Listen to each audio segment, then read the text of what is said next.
Late ஆயிடுச்சுன்னு கிளம்பிட்டியா? இல்ல madam, தாகமா இருந்துச்சுன்னு அதான் தண்ணி எடுத்து குடிக்கலான்னு பார்த்தேன். சரி சொல்லுங்க மேடம், இப்போ உங்க வீட்ல என்ன நிலைமை? கௌரி, கவிதா 2 பேரும் உங்க வீட்ல தான் இருக்காங்களா? இல்ல, கவிதா ஹாஸ்பிட்டல்ல இருக்கா. கௌரி அவ கூடவே இருந்து எல்லாத்தையும் பார்த்துட்டு இருக்கா. அப்படின்னா கவிதாக்கு ஹார்ட்ல ப்ராப்ளம் இருக்கு. அவ வாழ்க்கை வெறும் 6 மாசம் தானே நான் காத்து வாக்குல கேட்டது உண்மைதானா? ஆமா, உண்மைதான். அந்த விஷயம் தெரிஞ்சதுனால தான் அவ அக்கா வாழ்க்கையை கெடுத்துடக்கூடாதுன்னு மாலையை கழட்டி போட்டுட்டு என்னை என் மகன் கிட்ட சிக்க வைக்க பார்த்திருக்கா. நல்ல காலம் மேடம், உங்க ஸ்டாண்ட்ல நீங்க தெளிவா இருந்துட்டீங்க. கவிதாவை அன்னக்குடி மகளா எனக்கு தெரியவே தெரியாது, கஸ்தூரி மகளா தான் எனக்கு தெரியும்னு மக மேல பொய் சத்தியம்லாம் செஞ்சிட்டீங்க. கொஞ்சம் மிஸ் ஆயிருந்தா எல்லாமே மிஸ் ஆயிருக்கும். நீங்க வந்ததுமே கேட்கணும்னு நினைச்சேன். கவிதா அழுத்தமா உங்ககிட்ட சத்தியம் கேட்டதை பத்தி உங்க மக விளக்கம் எதுவும் கேட்டாரா இல்லையா? கேட்காம எப்படி இருப்பான்? கேட்டான். ஆனா நான் வாய்க்கு வந்ததை சொல்லி சமாளிச்சிட்டேன். நம்பிட்டாரா? நம்பாம சொன்னது யாரு? அவனோட அம்மாவாச்சே. நான் சொன்னா என் மகன் நெருப்புல கூட குதிச்சிருவான். எதுக்கு சிரிக்கிற? ஒண்ணு இல்ல மேடம். யாராவது ஒண்ணுமே இல்லாம போனதானே நீ சிரிப்ப? எனக்கு நல்லா தெரியும். சொல்லு, எதுக்காக சிரிச்ச? அவசியம் சொல்லி ஆகணுமா? கண்டிப்பா சொல்லியே ஆகணும். சரி சொல்றேன். என் மகன் சொன்னா நெருப்புல குதிப்பான், நான் சொன்னா ஆத்துல குதிப்பான்னு ரொம்ப நம்பிக்கையா இருக்காதீங்க. நாளைக்கே உங்க மகன் உங்களுக்கு எதிரா மாறலாம். ஆமா மேடம், கௌரி நல்லவ. அம்மாவால தான் நாம கௌரிய தப்பா புரிஞ்சுக்கிட்டோம்னு உங்க மகனுக்கு தெரிஞ்சா அவர் மனசுல அம்மா பாசம் உருவாகாது, உங்க மேல கோவம் தான் உருவாகும். என்ன காஞ்சனா, நான் நினைச்சா உங்களுக்கும் உங்க மகனுக்கும் நடுவுல பிரச்சனையை கொண்டு வர முடியும்னு மிரட்டி பாக்குறியா? இதான் உங்ககிட்ட இருக்கிற மகா கெட்ட பழக்கம். மனசுல பட்டதை சொன்னா நான் மங்காத்த ஆடுறதா நினைச்சுக்கிறீங்க. காத்து எப்பவுமே ஒரே பக்கமா அடிக்காது, திடீர்னு நமக்கு எதிரா கூட அடிக்கலான்னு சொல்றேன். அதெல்லாம் நீ ஒரு வெங்காயமும் சொல்ல வேண்டாம், எல்லாம் எனக்கு தெரியும். எல்லா வகையிலும் நான் உன்னை விட சீனியர் தான்.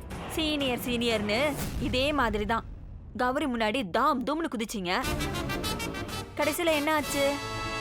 தொடர்ந்து அவகிட்ட கோர்ட்டு, வாழ்க்கை, வீடுன்னு மாத்தி மாத்தி தோத்துக்கிட்டே தானே இருந்தீங்க. ஆளானப்பட்ட வள்ளுவரே உருக்கண்டு எல்லாமேன்னு உங்களை மாதிரி ஆட்களுக்கு உரைக்கிற மாதிரி சொல்லிட்டு போயிருக்காரு. அதனால கொஞ்சம் அடக்கமா பேசுங்க மேடம்.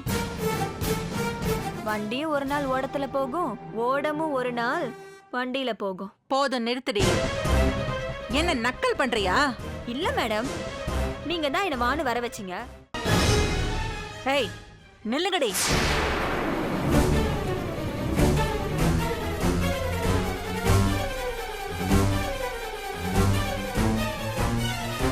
என்ன தைரியம் இருந்தா ஏன் வீட்டுக்குள்ளேயே வருவ? ஒழுங்கா உன் அம்மாவை கூட்டிட்டு போயிடு இங்க இருந்து. என்னடி பெரிய மாதிரி முறைக்கிற? நீதான் இந்த வீட்டுல வாழ விருப்பம் இல்லைன்னு மாலையை தூக்கி போட்டவளாச்சே, அப்புறம் எதுக்கு நீங்க வந்த? போடி வெளியில.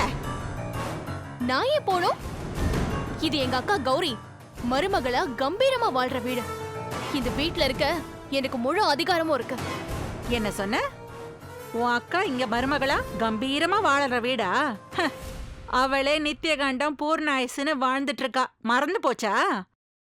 அவளுக்கும் சேர்த்து தாண்டி சொல்றேன், போங்கடி வெளியில. இதோ பாரு உமா மகேஸ்வரி,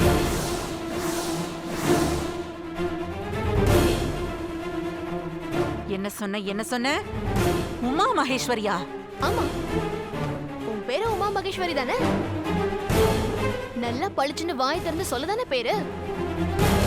ஓ, மரியாதை இல்லாம உன் பேரை சொல்றேன்னு ஒரு கோவம் வருதா? ஆமா, பெத்த புள்ள மேல, அதுவும் கருவேப்பிலை கொத்த மாதிரி ஒரே ஒரு புள்ளைய பெத்து வச்சுட்டு அந்த புள்ள மேல பச்சைய பொய் சத்தியம் பண்ற உனக்கெல்லாம் எதுக்குமா மரியாதை? இப்போ இங்க உங்க மக சித்தார்த் மாமா இல்ல. தைரியமா இப்பயாவது உண்மையை ஒத்துக்கோங்க. நான் கஸ்தூரி பொண்ணுங்கிறது மட்டும்தான் உங்களுக்கு தெரியுமா இல்ல அன்ன கொடியால பெத்தெடுக்கப்பட்டு கஸ்தூரியால வளர்க்கப்பட்ட பொண்ணுன்னு தெரியுமா தெரியாதா? இங்க பாருங்க, நானும் எங்க அம்மாவும் இங்க தங்கறதுக்காக ஒண்ணு வரல. எங்க பொட்டி படிக்க எடுத்துட்டு போறதுக்கு தான் வந்திருக்கோம். கூடவே வந்த இடத்துல ஒரு உண்மையை சொல்லிட்டு போறேன். என் கௌரி அக்கா போல ஒரு பொண்ணு உங்களுக்கு மருமகளா வரதுக்கு நீங்க கொடுத்து வச்சிருக்கணும். என் அக்கா உங்களுக்கு தவ இல்லாம கிடைச்ச வரம். அந்த வரத்தை கை தவற விட்டுறாதீங்க. உங்க மகன் கிட்ட நடந்த மொத்தத்தையும் சொல்லி மனசார மன்னிப்பு கேட்டு என் அக்காவையும் உங்க மகனையும் ஒண்ணு சேர்த்து வைங்க. இருக்கிற காலத்துல நல்லா இருப்பீங்க. இல்லனா அதை என் வாயால சொல்லுமா? சேர்த்து வச்சா நல்லா இருப்பீங்க, இல்லன்னா நாசமா போயிடுவீங்க. என்னடி என் வீட்டு படியேறி எனக்கே சாபம் விடுறியா? தேவதாண்டி, தேவதான். எங்கேயோ ஒரு ஓட்ட குடிசைல கஞ்சிக்கு கூட கஷ்டப்பட்டுட்டு இருந்த ஒன்ன இந்த மாதிரி ஒரு வீட்ல தங்க வச்சு இந்த வீட்டுக்கே மருமகளா உன்னை கொண்டு வரணும்னு நினைச்ச எனக்கு இதெல்லாம் தேவதாண்டி.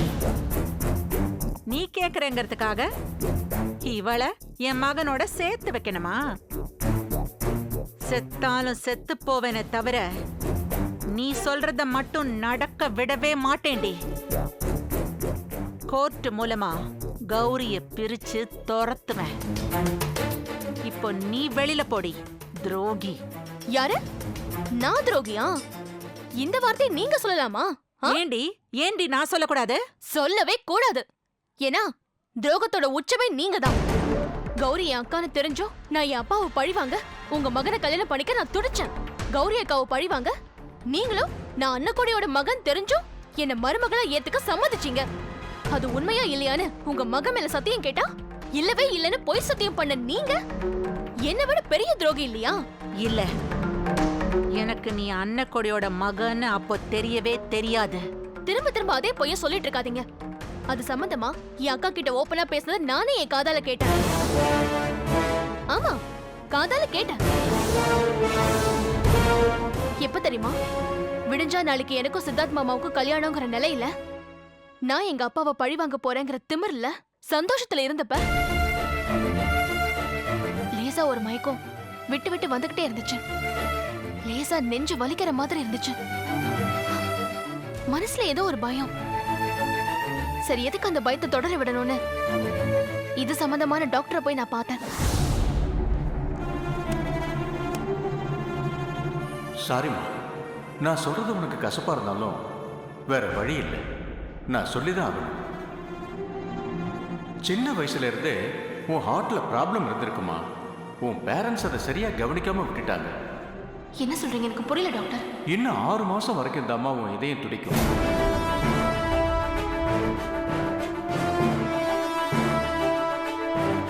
அதாவது இன்னும் 6 மாசம் தான் நீ உயிரோட இருப்ப. அந்த டாக்டர் என் ஆயுசு வேற 6 மாசம் தானு தீர்மானமா சொல்லிட்டாரு. நான் அப்படியே இடிஞ்சு போயிட்டேன். வெறும் 6 மாசம் இருக்க போறேன்னா எதுக்கு கௌரி அக்காவோட வாழ்க்கைக்கு போட்டியா வரணும்? பேசாம வீட்டை விட்டு இந்த ஊரை விட்டு போயிடலான்னு இங்க வந்தேன். அப்போ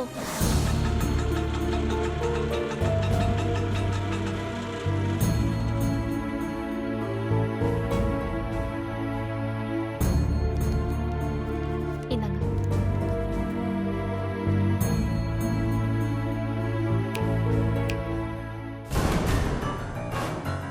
என்ன ஜூனியர், ரொம்ப துக்கமா இருக்கீங்க?